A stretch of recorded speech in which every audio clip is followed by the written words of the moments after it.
Today we are going to talk about data analysis. At our level of mathematics, we typically analyze data using the four measures of central tendency: the mean, the median, the mode, and the range. The first measure of central tendency that we talk about is the mean. This is often called the average by most people. We take the numbers in our data set that are given in green, and we find the sum of all of these numbers, or we add them up. Then we divide by how many items there were in the data set. When we find the sum of this data set, we get 165. We take that 165, divide it by 11, because there were 11 numbers, and we get 15. So the mean of our data set given here is 15. The second measure of central tendency is the median. This is often referred to as the number in the middle, just like the median runs down the middle of the roadway.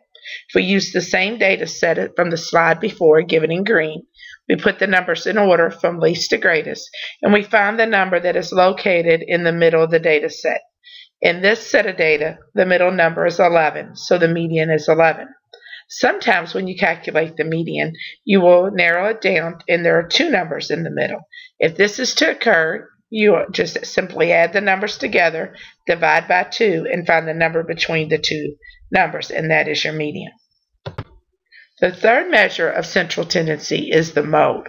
This is the number that occurs the most or the most often.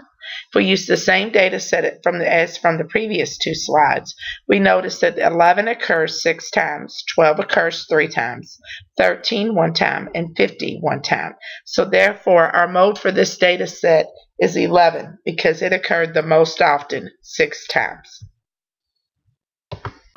The fourth and final measure of central tendency is the range.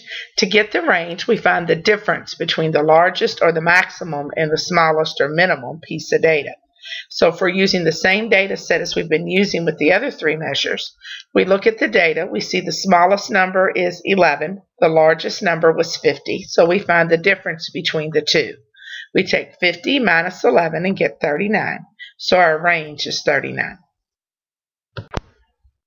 Okay, now it's your turn. If you look below at the board, there are 9 numbers. See if you can calculate the mean, the median, the mode, and the range, and come up with the same answers that they did on the board. You'll have 2.5 minutes to complete this task.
Okay, now your time is up. We're going to practice some more, so if you didn't quite get the right answers, there'll be a chance to come back to this at a later time.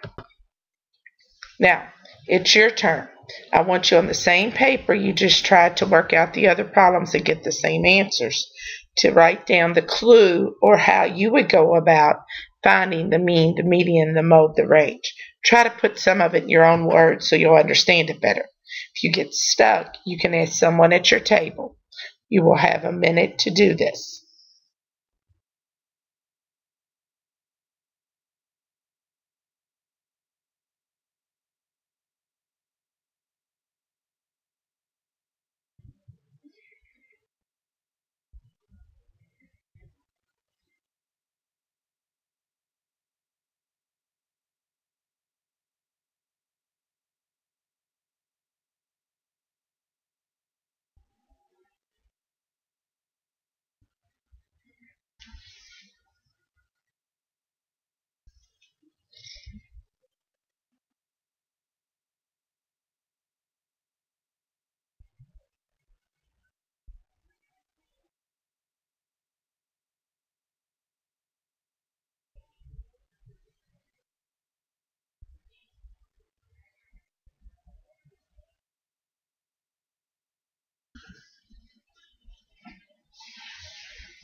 Okay, now it's your turn.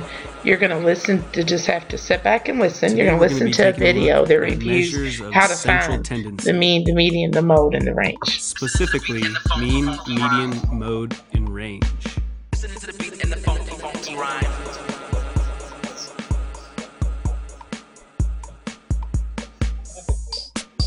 Let's start with mean, also known as average. How do you find the mean of a data set? Just remember this. Average is the mean one, it makes you go to work. So to add up every penny, then divide it by how many. So the average is the mean one, it makes you go to work. Add up every penny, then divide it by how many. Alright, let's slow that down. Average is the mean one, cause it makes you go to work. Add up every penny, then divide it by how many. Average is the mean one, it makes you go to work. Add up every penny, then divide it by how many. Basically, a lot of kids get frustrated with finding the mean because it's a long process, especially if there's a large data set. So I say it's mean because it makes you go to work. You have to add up every penny, and then I just make them think of each number as a penny, or an amount of pennies. And then they have to divide it by how many, so divide it by how many pennies or numbers there are. Okay, I think we're ready for mode. Mode is the most one, more than one or none. Say that mode is the most one, more than one or none. Alright, this one's a bit shorter, let's slow it down. Mode is the most one, more than one or none. Mode is the most one, more than one or none. Basically, just remember that mode is the number in the data set that repeats itself the most.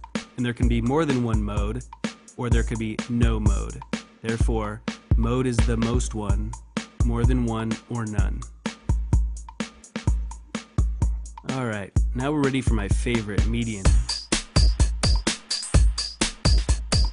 Median, median, play on a fiddle, slash of the sides and I'm right in the middle. Unless there's two, then you know what to do. Add them together, divide it by 2.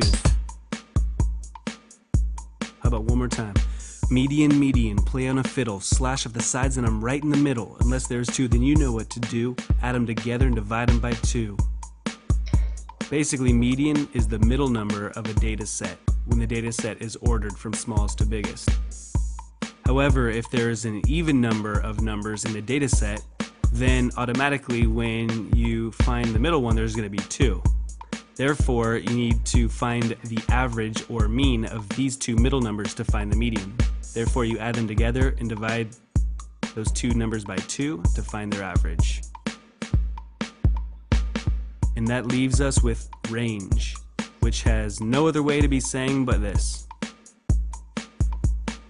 Home, home on the range, where subtraction is our favorite game. I know those of you that are over 30 or 40 know what I'm talking about when I sing that. Basically, that's it.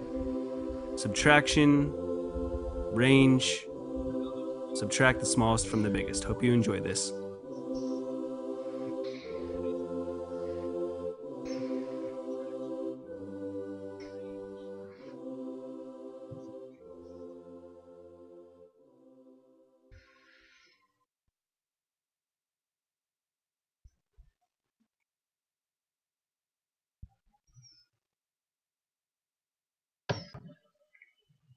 Here are the resources I used in my PowerPoint. Hope you enjoyed it.